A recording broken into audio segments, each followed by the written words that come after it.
Hello everyone, আসসালামু আলাইকুম। আশা করছি আমার প্রিয় শিক্ষার্থী বন্ধুরা তোমরা সবাই অনেক ভালো আছো। আজকে আমরা পঞ্চম শ্রেণীর নতুন আরও একটি পর্বে তোমাদের সকলকে স্বাগতম। আজকে আমরা কি দেখব সেটা হচ্ছে অধ্যায় 4-এর গাণিতিক প্রতীক। দেখেই বুঝতে পারতেছো আমরা পঞ্চম শ্রেণীর অধ্যায় 4-এর গাণিতিক প্রতীক দেখব। এখানে প্রথমেই যে তোমাদের 21 পৃষ্ঠার উদাহরণের যে অঙ্কগুলো আছে সেগুলো দিয়ে আমরা শুরু করব। তাহলে এটা বোঝার আগে আমরা অ্যাজ ইউজুয়াল যে বিষয়গুলো শিখি, বেসিক বিষয়গুলো শিখব। গাণিতিক প্রতীক বিষয়টা কি? গাণিতিক প্রতীক বলতে আমরা কি বুঝি এটা তো আগে বুঝতে হবে আমাদেরকে। গাণিতিক প্রতীক হচ্ছে 3 প্রকার। গাণিতিক প্রতীক কয় প্রকার? 3 প্রকার। আমরা যদি একটু নোট করে দেখি, একটা হচ্ছে সংখ্যা প্রতীক। সংখ্যা প্রতীক, একটা হচ্ছে সংখ্যা প্রতীক, এটা সম্পর্কে আমাদের জানতে হবে। আর একটা হচ্ছে প্রক্রিয়া প্রতীক। প্রক্রিয়া প্রতীক ভালো করে খেয়াল করতে হবে তোমাদেরকে, প্রক্রিয়া প্রতীক। এবং আরেকটা হচ্ছে সম্পর্ক প্রতীক। সম্পর্ক প্রতীক। তাহলে গাণিতিক প্রতীক কয় প্রকার? গাণিতিক প্রতীক কিন্তু 3 প্রকার। একটা সংখ্যা প্রতীক, একটা প্রক্রিয়া প্রতীক, আর একটা হচ্ছে সম্পর্ক প্রতীক। সংখ্যা প্রতীক কোনগুলো?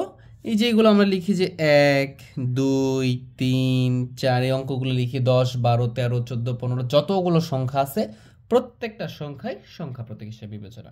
এটা তোমরা সবাই জানো। আর প্রক্রিয়া প্রতীক কোনগুলো? এই যে আমরা লিখি প্রক্রিয়া যোগ এবং বিয়োগ, গুণ, ভাগ, এগুলো হচ্ছে প্রক্রিয়া প্রতীক। বুঝতে পারছো? আচ্ছা, প্রক্রিয়া কেন হচ্ছে? প্রক্রিয়া অর্থ কি? প্রক্রিয়া অর্থ হচ্ছে একটা নির্দিষ্ট কিছু কাজ করা, যেটা করলে কি হবে? পরিবর্তন আসবে।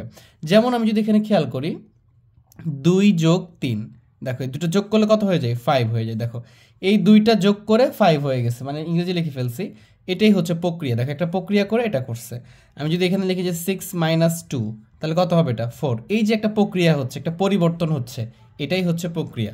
এই জন্য এগুলোকে আমরা কি বলতেছি? প্রক্রিয়া প্রতীক। এরপরে মোস্ট ইম্পর্টেন্ট যে বিষয়টা সেটা হচ্ছে সম্পর্ক প্রতীক। সম্পর্ক প্রতীক কোনগুলো? এই যে এইটা সমান, এটা একটা সম্পর্ক প্রতীক।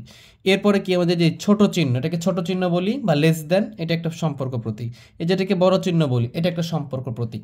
তো এইগুলো দ্বারা সম্পর্ক বোঝায়। আবার কখনো দেখা যাচ্ছে যে এরকমভাবে নট ইকুয়াল দাঁড়ায়, হ্যাঁ, মানে কি সমান নয় বোঝায়। এটা কি ছোট নয়, এটা কি বড় নয়, এরকম। এই 6টা হচ্ছে সম্পর্ক প্রতীক, সম্পর্ক বোঝায়। দুইটার মধ্যে কি বোঝাবে? সম্পর্ক বোঝাবে। এই বিষয়গুলো ইন ডিটেইলস আমরা অঙ্কে শিখবো ইনশাল্লাহ। তাহলে চলো আমরা এই বিষয়টা শুরু করি। দেখো তাহলে এইটা সংখ্যা প্রতীক, এটা হচ্ছে প্রক্রিয়া প্রতীক, যোগ বিয়োগ গুণ ভাগ 4টা, আর সম্পর্ক প্রতীক হচ্ছে সমান। চিহ্নটা মনে রাখবা, এটা ছোট চিহ্ন, এটা বড় চিহ্ন, এটা মনে রাখলে হবে। তাহলে এই যে ছোট চিহ্ন বড় চিহ্ন, এই বিষয়টা আমরা বেশি আগে আরও ক্লিয়ার করছিলাম। দেখো যে ব্যাপারটা, বিষয়টা হচ্ছে যে যেই দিকে হা করে থাকবে, যেই দিকে হা করে থাকবে, এটাকে ক্রোকোডাইল যদি কল্পনা করি, তো ক্রোকোডাইল কি করে? মানে কুমিরটা কি করে? যেদিকে বেশি সংখ্যক থাকবে সেদিকে কি করবে? খেতে যাবে। এটা যে কোনো কিছু হতে পারে, মাছ হতে পারে বা অন্যান্য পশু পাখি হতে পারে। তার মানে এই জন্য এটা হচ্ছে ছোট চিহ্ন, এটা বড় চিহ্ন। তার মানে যেদিকে বড় হবে সেদিকে দিয়ে দিবা, কিন্তু এটার নাম হচ্ছে বড় চিহ্ন, আর এইদিকে হলে আমাদের কি বলি? আমরা ছোট চিহ্ন বলি। এখন বিষয়টা হচ্ছে এখানে বলছে খালি ঘরের সঠিক, মানে কি খালি ঘরে এই যে ছোট চিহ্ন, বড় সমান চিহ্ন বা বড় চিহ্নের মধ্যে সঠিক প্রতীক বসাই। এটা লেখার দরকার নেই, এটা হবে না। তাহলে আমরা এই খালি ঘরগুলোতে এই জিনিসটা বসাইতে হবে। তাহলে এটা বসানোর জন্য আমাকে বুঝতে হবে এটা দ্বারা কি বোঝাই। এটা দ্বারা বোঝাচ্ছে যে এইটুকু অংশটা আমরা একটা অংশ মনে করব, যেটাকে আমরা বলবো, এটাকে তুমি এভাবে স্টেট মনে করবে, যেখানে ফাঁকা থাকবে, যেটাকে সম্পর্ক থাকবে। তাহলে এটা যদি স্টেট হয়, এই স্টেটের তোমার এ পাশে কি হাত আছে? দেখবে যে বাম হাত। আর এ পাশে কি হাত আছে? ডান হাত। তাহলে এটাকে বলবা ডান পাশ, এটাকে বলবা বাম পাশ। এটা ডান পাশ, এটা বাম পাশ। এখন দেখবো যে দুই পাশেতে যোগ বিয়োগ যে আছে, এটা করলে কি হচ্ছে? তুমি মনে মনে মনে করো, করবা এইভাবে 5 আর যোগ 3 আছে, তাহলে 5 আর যোগ 3 করলে কত হবে? গুনবা 6, 7, 8 হচ্ছে। 8 থেকে বিয়োগ করো, তাহলে কত হচ্ছে? 6। তার মানে এই অংশের মান কত? তুমি এইভাবে সাইডে উঠাইতে পারো, ঠিক আছে?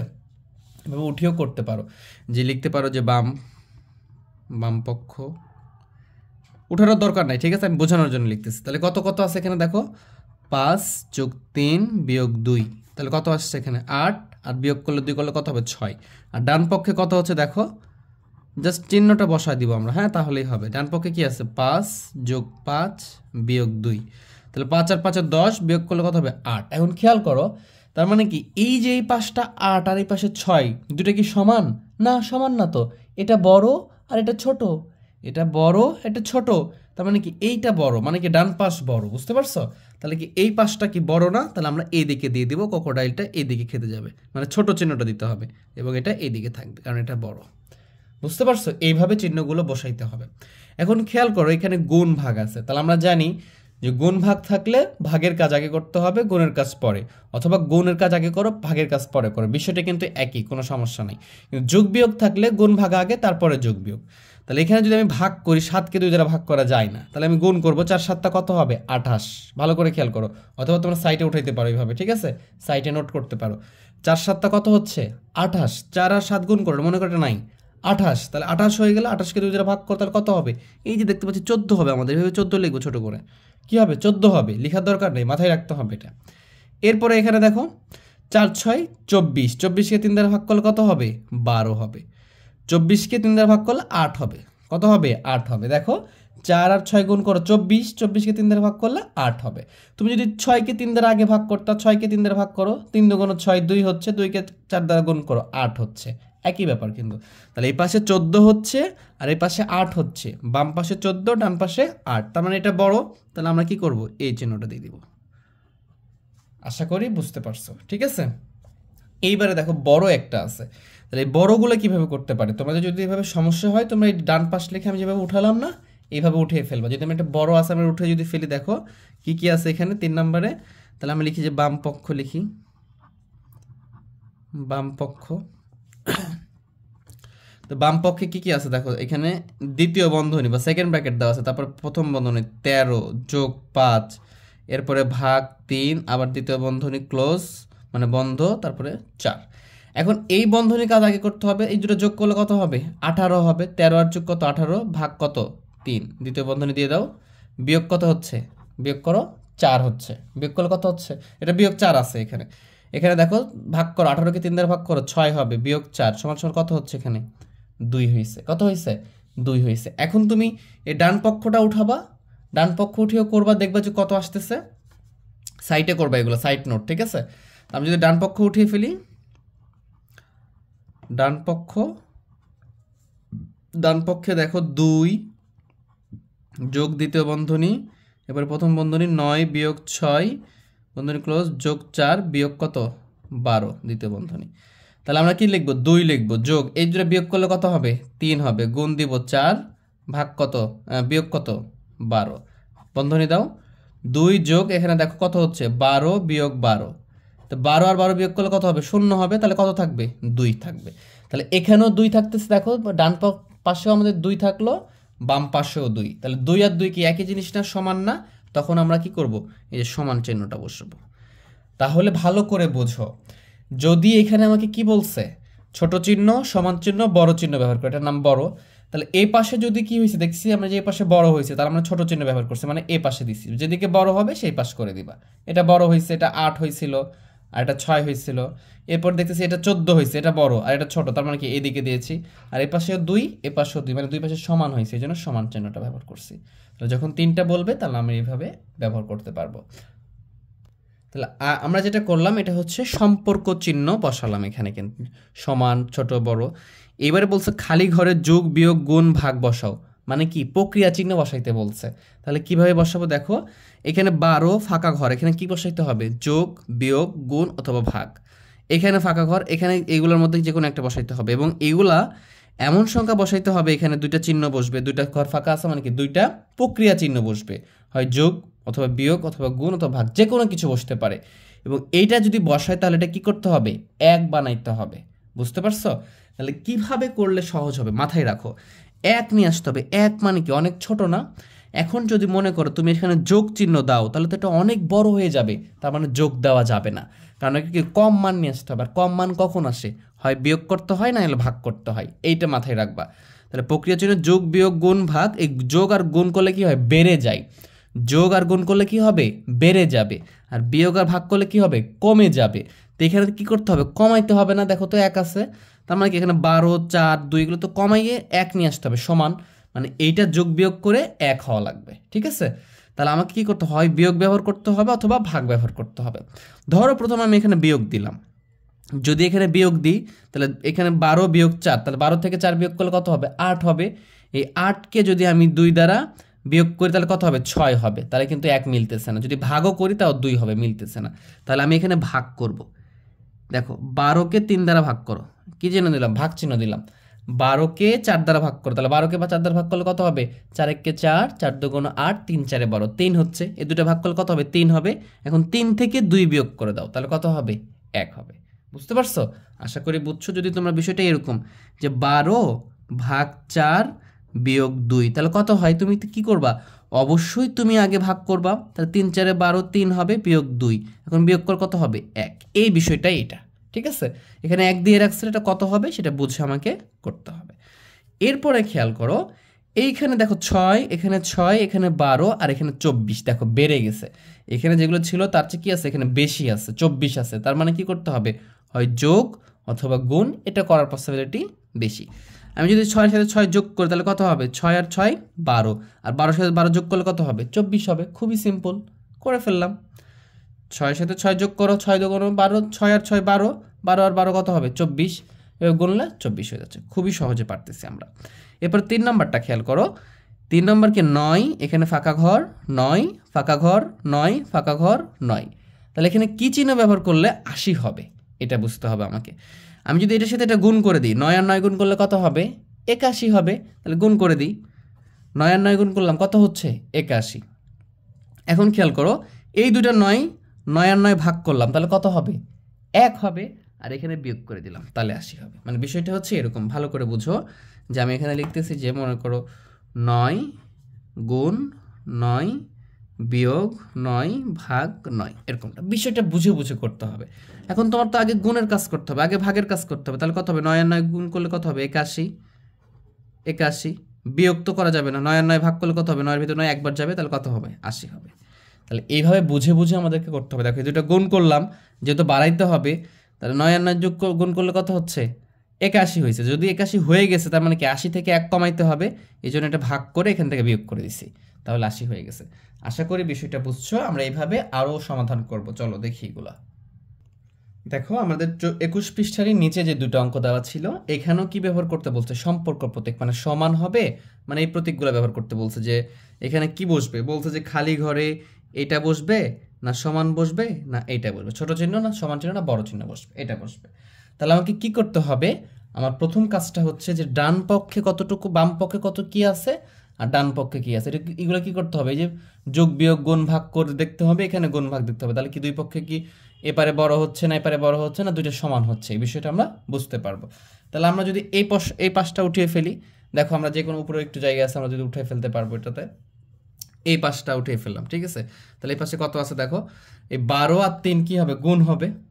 তুমি কি 3কে 4 দ্বারা ভাগ করতে পারবা, পারবা না। তাহলে আগে গুণ করো, 12 আর 3 গুণ করলে কত হবে, 3 12 36 হবে। ভালো করে বুঝো, আমি 36 লিখে ফেললাম, 36 ভাগ কত, ভাগ 4 যোগ 5।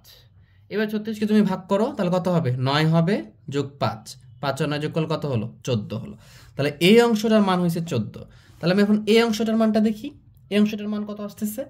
তাহলে এখন খেয়াল করো, এই জায়গায় এটাকে ভাগ আছে, এখানে গুণ আছে, তাহলে দুটো করে ফেলো। ভাগ করলে কি 12কে 3 দ্বারা ভাগ করা যায়, তাহলে কত হবে, 12কে 3 দ্বারা ভাগ করলে হবে 4, 3 4 12 হলো, 4 হচ্ছে। আর এখানে যোগ আছে, যোগ দাও, এই দুটো গুণ করলে কি হবে, 4 5 20, তাহলে 20 করলে কত হচ্ছে, 24। তাহলে বুঝো এতটুকুর মান হয়েছে কত, 24, আর এতটুকুর মান কত আসছে, 14। আমরা কিন্তু এই বিষয়গুলা, এই যে গুণ ভাগ বদমাস রুলসের মাধ্যমে 4 প্রক্রিয়া সম্পর্কিত সমস্যা বলি, গত 3 অধ্যায়ে এগুলো আমরা করে ফেলছি। যদি তোমরা এই ক্লাসগুলো করে না থাকো তাহলে অবশ্যই এটা করে এটা করবা, তাহলে খুব ভালো বুঝতে পারবা।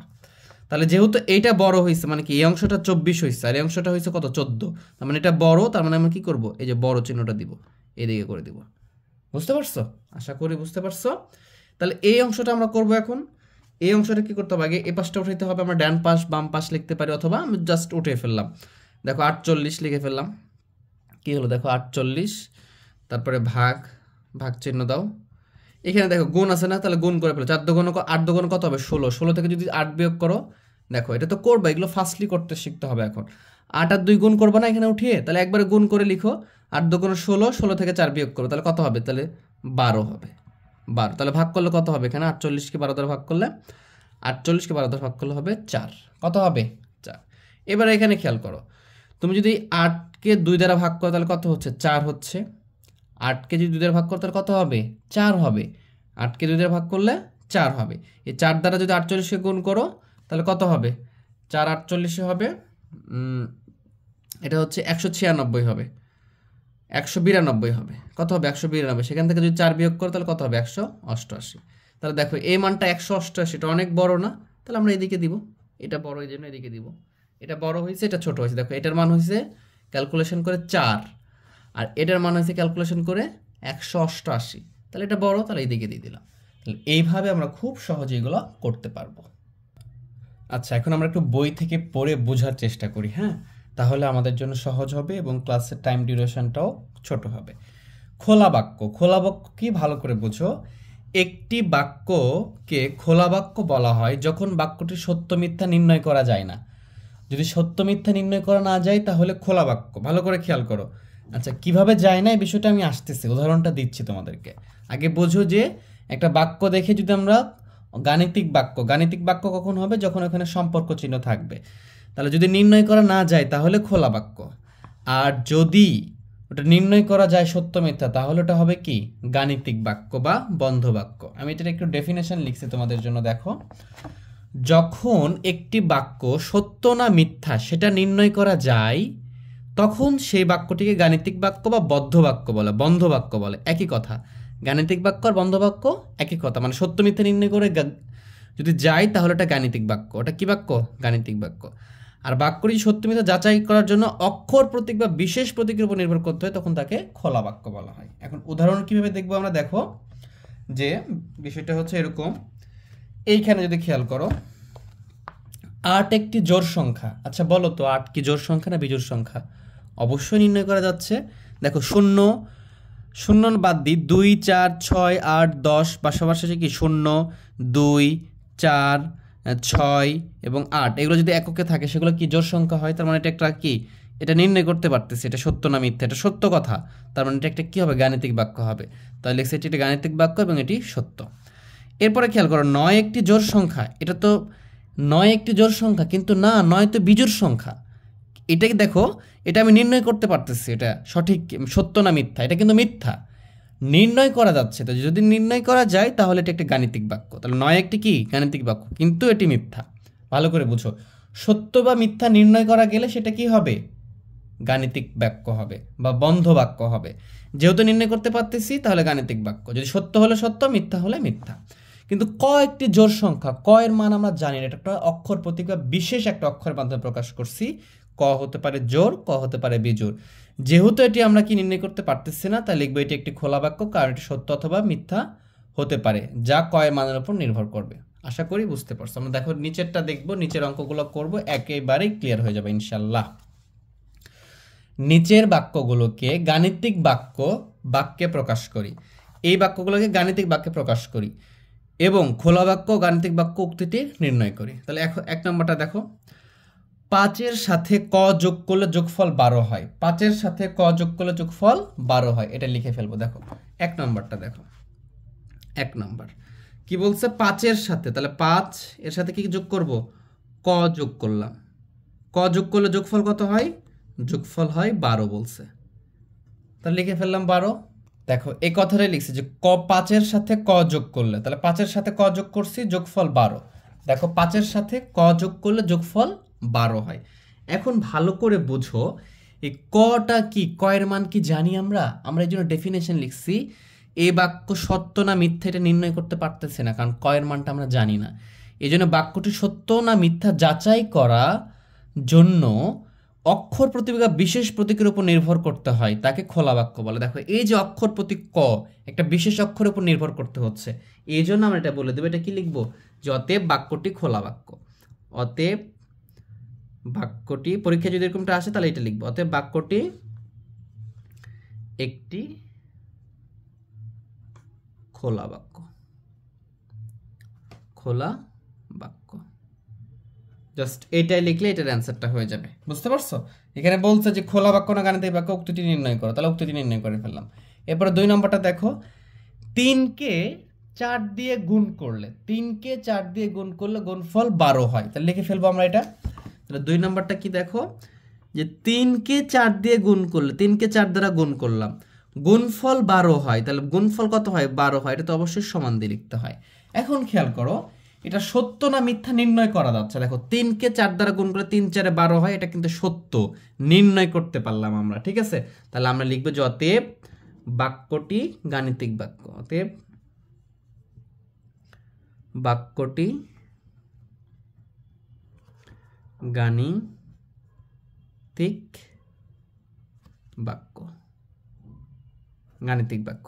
এবং যদি গাণিতিক বাক্য হয়, যদি গাণিতিক বাক্য হয় সত্য মিথ্যাটা লিখব। এবং বাক্যটি কি? এবং বাক্যটি সত্য। বাক্যটি কি? সত্য। দেখো 3কে 4 দ্বারা গুণ করলে 12 হয়, তাহলে এটা নির্ণয় করতে পারতেছি এবং এটা সত্য বাক্য। যদি মিথ্যা হতো তাহলে লিখতাম যে এটি একটি গাণিতিক বাক্য, এবং এখানে এবং লিখবো আমরা, এবং বাক্যটি মিথ্যা। বুঝতে পারছো? যেহেতু এখানে অক্ষর প্রতীক আছে চিনতে পারতেছেন, এই জন্য এটা খোলা বাক্য। কিন্তু এটা আমরা যদি সত্য মিথ্যা নির্ণয় করতে পারি, কোনো বিশেষ অক্ষর প্রতীক না থাকলে সেটা আমাদের বলবো গাণিতিক বাক্য বা বন্ধ বাক্য আমরা বলতে পারি। পরেরটা দেখি চলো। পরেরটাতে কি আছে দেখো, এই 26কে 4 দিয়ে ভাগ করলে ভাগফল 5 হয়। 26কে 4 দিয়ে ভাগ করলে, দেখি আমরা এটা করি। তাহলে লিখে ফেলবো যে 3 নাম্বারটা। দেখো কি বলছে, 3 নম্বরটা বলতেছে যে 26কে 4 দিয়ে ভাগ করলে আমাদের ভাগফল বলছে 5 হয়। দেখো 26কে 4 দ্বারা ভাগ করলে ভাগফল 5 হয়। তাহলে আমরা দেখতে পাচ্ছি যে 26কে 4 দ্বারা ভাগ করলে 5 হয় না, 4 6 24.5 মানে 6.5 হয়। এটা আমরা নির্ণয় করতে পারতেছি, এটা হলো ভুল, মিথ্যা। যেহেতু নির্ণয় করতে পারতেছি, তাহলে লিখবো যে অতএব বাক্যটি গাণিতিক বাক্য, গাণিতিক বাক্য এবং বাক্যটি মিথ্যা। বাক্যটি মিথ্যা। আশা করি তোমরা বিষয়টা বুঝতে পারছো। বাক্যটি কি? মিথ্যা, কারণ এটা দেখো 4 দিয়ে 6কে ভাগ করলে 24 হয়। দেখো এটা আসবে এরকমটা, 26কে যদি তুমি 4 দ্বারা ভাগ করো না, তাহলে আসবে 6.5 অথবা ভাগশেষ 2 থাকবে, এরকমটা হবে। তার মানে এটা কি? মিথ্যা লেখা আছে। আমরা নির্ণয় করতে পারলাম সত্য না মিথ্যা। সত্য মিথ্যা নির্ণয় করা গেলে সেটা গাণিতিক বাক্য বা বন্ধ বাক্য। যেহেতু নির্ণয় করতে পারছি, সেই জন্য লিখছে গাণিতিক বাক্য এবং বাক্যটি কি? মিথ্যা। আশা করি বুঝতে পারছো। এইবারে খেয়াল করো, এইটা দেখো যে এখানে এইরকম দিয়ে রাখছে, চতুর্ভুজ এবং ত্রিভুজ যোগ করলে যোগফল 10 হয়। এটা কি কখনো সম্ভব? দুটোই তো আমাদের একটা বিশেষ একটা অক্ষর প্রতীক দিয়ে রাখছে। তার মানে আমি এটা লিখবো যে এইটা যোগ, এটা লিখবো এবং যোগফল 10, এটা একটি খোলা বাক্য, কারণ এটা নির্ণয় যোগ সত্য মিথ্যা নির্ণয় করতে আমরা পারতেছি না। তাহলে 4 নাম্বার কি লিখবা? এইভাবে তুমি দিবা যে চতুর্ভুজ যোগ ত্রিভুজ সমান সমান 10। এটা কি আমরা কি সত্য মিথ্যা নির্ণয় করতে পারতেছি না তো। তাহলে অতএব কি? অতএব বাক্যটি একটি খোলা বাক্য, খোলা বাক্য। আশা করি বিষয়টা বুঝতে পারছো। এখন আমরা দেখো, এখন আমরা এই যে ক নম্বর এটা নির্ণয় করব। দেখো এটা আমি উঠিয়ে নিচ্ছি, তারপরে তোমাদেরকে দেখাচ্ছি কিভাবে করবা। ভালো করে দেখে নাও, পজ করে তোমরা দেখতে পারো যে ক এর মান নির্ণয় করে যেন বাক্যটি কি হয়? সত্য হয়। এখান থেকে ক এর মানটা কিভাবে নির্ণয় করতে হয় এইটা দেখবো, চলো। আচ্ছা, এখানে আমরা ক এর মানটা নির্ণয় করব, যেটা আমি বই দেখালাম তোমাদেরকে। ক এর মান নির্ণয় করো যেন বাক্যটি সত্য হয়। যদি ক এর মান থাকে, এটাকে কি বলবো আমরা? এটাকে সত্য মিথ্যা নির্ণয় করতে পারতেছি না, এই জন্য এটাকে কি বলি আমরা? খোলা বাক্য নির্ণয় বলি। এখন এটাকে এমনভাবে নির্ণয় করবো যেটা সত্য হয়। তাহলে কিভাবে নির্ণয় করবো? দেখো, যদি এখানে সমান থাকে তাহলে তোমরা এখানে বা দিবা। কি দিবা? বা লিখবা। আচ্ছা, কেন? কারণ হচ্ছে দুইটা সমান ব্যবহার করা যাবে না। এখানেও সমান দিবা, এখানেও সমান, তাহলে হবে না। তাহলে বা ব্যবহার করবা। আর যেটার মান মানে ক এর মান আমরা বের করব, এই কটাকে আমরা এই বাম পাশে রাখবো। এই সমান যেটা থাকে সেখানে কি বলি আমরা? সম্পর্ক চিহ্ন। সম্পর্কের জন্য কি এই পাশটা হচ্ছে বাম পাশ আর এই পাশটা হচ্ছে কি ডান পাশ। তাহলে আমরা যেটার মান বের করবো সেটা বাম পাশে রেখে দিব। তাহলে কটাকে আমি বাম পাশে রেখে দিলাম, এইখানে সমান চিহ্নটা দিলাম, এই পাশে 10 ছিল, 10 রেখে দিলাম। এখানে মনে রাখবা, আমরা যখন এই পাশ থেকে মানে কি বাম পাশ থেকে সমানের ওপারে কিছু নিয়ে আসবো, অথবা এই যে ডান পাশ থেকে সমানের এপারে নিয়ে এসে বাম পাশে নিয়ে আসবো, তাহলে চিহ্নের পরিবর্তন হবে। মানে দেখো এখানে 5 কি আছে, যোগ 5 আছে, এবং কয়ের সামনেও যোগ আছে, 10-এর সামনেও যোগ আছে। এই 5টাকে এপারে নিয়ে আসলে কি হবে, এটা যোগ আছে, আর এপাশে আসলে হবে এটা বিয়োগ 5 হবে। যখনই এক পাশ থেকে আরেক পাশ যাবে, বাম পাশ থেকে ডান পাশে গেলেও চিহ্নের পরিবর্তন হবে। যোগ থাকলে বিয়োগ হবে, বিয়োগ থাকলে যোগ হবে। এ পাশ থেকে নিয়ে গেলেও এরকমটাই করব আমরা। তাহলে এখানে এটা করলাম, তাহলে দেখো এখানে লিখবা বা ক। এখন যদি বিয়োগ করো তাহলে কত আসতেছে, দেখো 5 আসতেছে। 10 থেকে 5 বিয়োগ করলে কত হবে, 5 হবে। তাহলে অতএব ক এর মান কত, 5। এটাই হচ্ছে উত্তর, এটাই কি উত্তর। এখন দেখো ক এর মান এখানে 5 বসিয়ে দাও, তাহলে 5 আর 5 কত হয়, 10 সমান সমান সমান 10ই আছে। তার মানে তখন কি হতো, এটা একটা গাণিতিক বাক্য হতো এবং এটা একটা সত্য বাক্য হতো। এই কথাটাই বলছে, যেন সত্য হয় সেভাবে নির্ণয় করতে হবে। তাহলে ক এর মানটা নির্ণয় করলাম, এটা আমাদের উত্তর। 2 নম্বরটা খেয়াল করো, 2 নম্বরটাতে আমরা বা লিখব, সমান দেওয়া যাবে না, বা লিখলাম। এখন এখান থেকে ক এর মানটা বের করতে হবে। দেখো কটা এখানে কি আছে, মাইনাস আছে। তাহলে আমি এখানে 48 লিখে মাইনাস আছে, বিয়োগ আছে, তার মানে কি বিয়োগ আছে। বিয়োগটা যদি আমি ওপাশে নিয়ে যাই তাহলে কি যোগ হয়ে যাবে। আর এই যে 23গুলা, মানে সংখ্যাগুলো একদিকে করব। এই 23টা কি আছে, সমানের ওপরে আসে, মানে ডান পাশে আছে। তাহলে আমরা যদি বাম পাশে নিয়ে আসি, তাহলে 23টা কি কোনো চিহ্ন না থাকলে যোগ হয়, সামনে কি আছে যোগ আছে। তাহলে এই পাশে নিয়ে আসলে কি হবে, এটা বিয়োগ হবে। এই যে সমান চিহ্নটা দাও, এই বিয়োগটা কটা এপারে ছিল, এ পাশে নিয়ে আসলে কি হয়ে যাবে, এটা ক হবে তখন, মানে কি যোগ হয়ে গেল। যোগ আর একটা থাকলে যোগ সামনে দিতে হয় না। তাহলে এখন বা এই কটাকে এ পাশে নিয়ে চলে আসো, ক, আর এই টোটালটাকে ও পাশে নিয়ে চলে যাও, মানে কি 48 বিয়োগ 23, একই কথা। এই সম্পূর্ণ অংশটাকে যদি আমি এই পাশে নিয়ে আসি, আর এই পাশের সম্পূর্ণ অংশ এই পাশে নিয়ে আসি, জাস্ট ডান পাশেরটা বাম পাশে, বাম পাশেরটা ডান পাশে, তাহলে কোনো চিহ্নের পরিবর্তন হবে না যদি টোটালটা উঠে নিয়ে চলে যাও। কিন্তু একটা যদি পার করে দাও তাহলে কিন্তু চিহ্নের পরিবর্তন হবে। বা তাহলে লিখো বা ক ইকুয়াল টু কি, এখান থেকে বিয়োগ করলে কত হবে, 48 থেকে 23 বিয়োগ করলে হবে 15। তাহলে ক এর মান কত হচ্ছে, 15। এটাই হচ্ছে এখানকার উত্তর। কত সহজ, তাই না? দেখো এইভাবে তোমরা এগুলা করতে পারবা। দেখো 15 যদি এখানে বসিয়ে দাও, 48 বিয়োগ 15, দেখবা 23ই আসতেছে। তার মানে ক এর মান এমনভাবে বের করলাম যেন বাক্যটি কি হয়, সত্য হয়। আশা করি বিষয়টা বুঝতে পারছো। এবারে 3 নাম্বারটা আছে, দেখো 3 নাম্বারটা আছে এরকম যে ক গুণ 2 ইকুয়াল টু বা সমান 36। তাহলে ক এর মান বের করবো আমরা এখান থেকে। তাহলে এখানে লিখবো বা ক লিখবো, যদি এ পাশে দেখো এগুলা কি করলাম, যোগ থাকলে এপারে গেলে বিয়োগ হয়েছে, এখানে বিয়োগ ছিল এপাশে গেছে যোগ হয়েছে, মানে কি বাম পাশ থেকে ডান পাশ, অথবা দেখো ডান পাশে কি ছিল, বিয়োগ যোগ ছিল, এপাশে আসলে কি হয়েছে, বিয়োগ হয়েছে। মানে কি এক পাশ থেকে আরেক পাশে গেলে পরিবর্তন করলে কি হচ্ছে, চিহ্নের পরিবর্তন হচ্ছে। যোগ থাকলে বিয়োগ, বিয়োগ থাকলে যোগ। কিন্তু এখানে কি আছে, গুণ আছে, তাহলে গুণ থাকলে কি হবে, পরিবর্তন হবে, এটা ভাগ হবে তখন। তাহলে এখানে ক 36, এটা গুণ আছে না এপাশে, এপাশে আসলে ভাগ হয়ে যাবে, ভাগ 2। তাহলে বা ক সমান সমান কি 36 ভাগ 2, তাহলে কত হবে, 18। তাহলে এটাই হচ্ছে এটার উত্তর, এই যে 18। আর ক সমান সমান কি হলো, 36 ভাগ 2, 18 হয়ে গেল। তাহলে এইভাবে আমরা দেখো, তাহলে যখন আমরা কি থাকতেছে, যখন আমরা বাম পাশ থেকে ডান পাশে নিয়ে যাচ্ছি অথবা ডান পাশ থেকে বাম পাশে নিয়ে আসতেছি, তাহলে চিহ্নের পরিবর্তন হচ্ছে। যোগ থাকলে বিয়োগ, বিয়োগ থাকলে যোগ, গুণ থাকলে ভাগ, ভাগ থাকলে গুণ। এই ঠিক আছে। আমরা যদি এখন পরেরটা করে দেখো, 4 নাম্বারটা এখানে আছে 72 ভাগ ক সমান সমান 36, 6। তাহলে এখানে লিখবো বা, দেখো ভাগ কত আছে, ক আছে না, তাহলে এইভাবে লিখো যে 72 সমান দাও 6, এই ভাগ আছে, ভাগটা এই পাশে আসলে তখন কি হবে, গুণ ক হবে। ভালো করে বুঝো, এখানে যোগ ছিল এপাশে এসে বিয়োগ হয়েছে, দেখো এখানে বিয়োগ ছিল এপাশে যে যোগ হয়েছে, এখানে গুণ ছিল এপাশে এসে ভাগ হয়েছে, এখানে ভাগ ছিল এপাশে গুণ হয়েছে। জাস্ট এটা মাথায় রাখো, যোগ থাকলে বিয়োগ, বিয়োগ থাকলে যোগ, গুণ থাকলে ভাগ, ভাগ থাকলে গুণ। এতটুকু মনে রাখলে আমাদের হয়ে যাবে। বা এখন কি এটা গুণ আছে না, যদি তুমি টোটালটা নিয়ে চলে আসো এখানে, তাহলে কি হবে 6 গুণ ক, আর এখানে কত হবে 72, টোটালটা নিয়ে চলে গেলাম। বা ক সমান সমান কি হবে, এটা গুণ আছে, তাহলে এই পাশে আসলে কি হবে 72 ভাগ 6। তাহলে 6কে যদি 6 দ্বারা 72কে ভাগ করলে কত হবে, 12। তাহলে অতএব ক সমান সমান কত হচ্ছে, 12। এটাই হচ্ছে এটার উত্তর। এখন যদি তুমি এখানে 12 বসাও, 72কে 12 দ্বারা ভাগ করলে কত হবে, 6 উত্তর হবে। তখন বাক্যটি একটা গাণিতিক বাক্য হবে, বাক্যটি সত্য হবে। তাহলে এইভাবে আমরা এগুলো নির্ণয় করতে পারবো। এখানে খেয়াল করো, পরেরটাতে কি বলছে, নিচের খোলা বাক্যগুলো অজানা মানগুলো বের করো যেন বাক্যগুলো সত্য হয়। তার মানে এগুলো খোলা বাক্য, সবগুলো বলে দিস তারা নিচের খোলা বাক্য। এবং খোলা বাক্য হলে কি থাকবে, সাথে একটা অক্ষর প্রতীক থাকবে বা বিশেষ একটা অক্ষর থাকবে এবং ওই অক্ষরটার মান বের করতে বলছে যেন সত্য হয় ওটা, ঠিক আছে। তাহলে এখন দেখো এখানে 1 নম্বরে কি বলছে, একটি ত্রিভুজের ক সংখ্যক বাহু আছে। দেখো আমরা এইখানে এটার অ্যান্সারটা করব। দেখো 1 নম্বরটা লিখে আমরা অ্যান্সার শুরু করতেছি, যেহেতু জায়গা আছে এখানে। একটি ত্রিভুজের ক সংখ্যক বাহু আছে, তাহলে আমরা কি লিখবো, একটা ত্রিভুজ। ত্রিভুজ বলতে কি বুঝি আমরা, এই যে এটা ত্রিভুজ না, এটা একটা ত্রিভুজ না।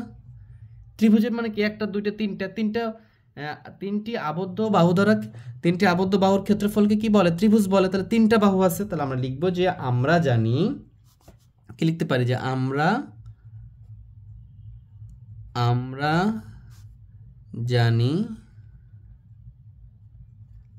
জানি একটি ত্রিভুজের, আমরা জানি একটি ত্রিভুজের 3টি বাহু আছে, 3টি বাহু আছে। আমরা জানি একটি ত্রিভুজের 3টি বাহু আছে। এখানে একটি ত্রিভুজের ক সংখ্যক বাহু আছে বলছে, তাহলে ত্রিভুজের, অতএব ত্রিভুজের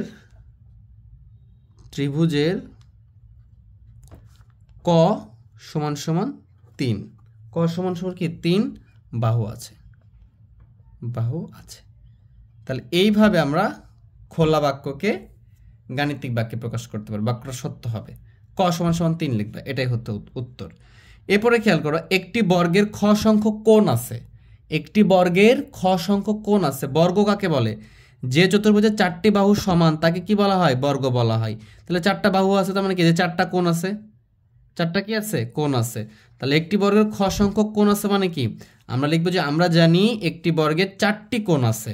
তাহলে অতএব বর্গের খ = 4 কোণ আছে। হয়ে গেল এটার অ্যান্সার। আমি যেভাবে বললাম এভাবেই লিখবা, পজ করে করে টেনে টেনে লিখবা। আবার বলতেছি, আমরা জানি একটি বর্গের 4টি কোণ আছে, এই যে 4টি কোণ আছে, অতএব বর্গের খ, এখানে খ বলছে, খ সমান 4টি কোণ আছে। আমরা এই যে এটা করব আর এইটা করব। দেখো আমরা উঠিয়ে ফেলছি 3 নম্বর।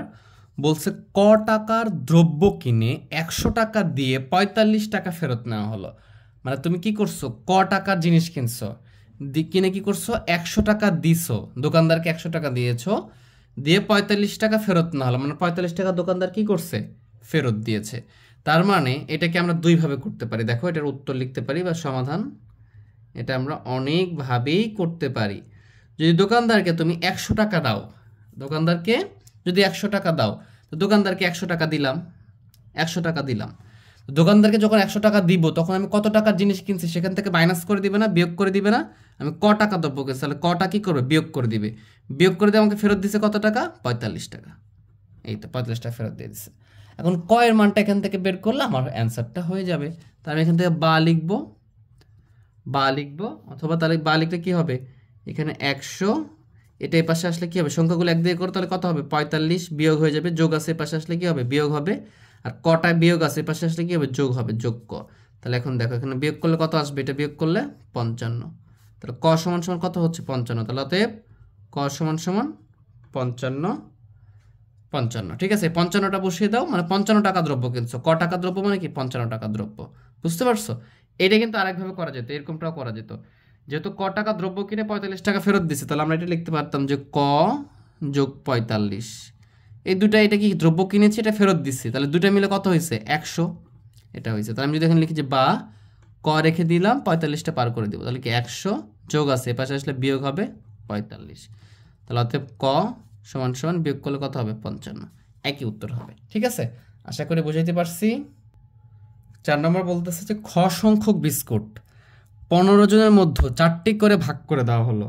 তাহলে খ সংখ্যক, মানে খ সংখ্যক বিস্কুট ছিল, এটার উত্তর তাহলে সমাধান কি হবে, মানে খ সংখ্যক, মনে করো 50টা বিস্কুট ছিল, খকে মনে করো 50, তাহলে 50টি বিস্কুট ছিল, 15 জনের মধ্যে 4টি করে ভাগ করে দেওয়া হয়েছে। তাহলে খ এর মান কি বের করতে পারবো না?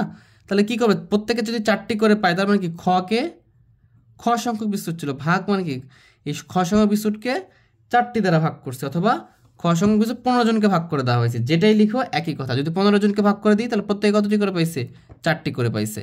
আর 4টি করে ভাগ করে দিলে 15 জন পাইছে, একই কথা, কোনো সমস্যা নেই। তাহলে বা লিখো, বা খ, তাহলে খ থাকলো, এটা ভাগ আছে, পাশে আসলে কি হবে, গুণ হবে, তাহলে কি 4 গুণ 15।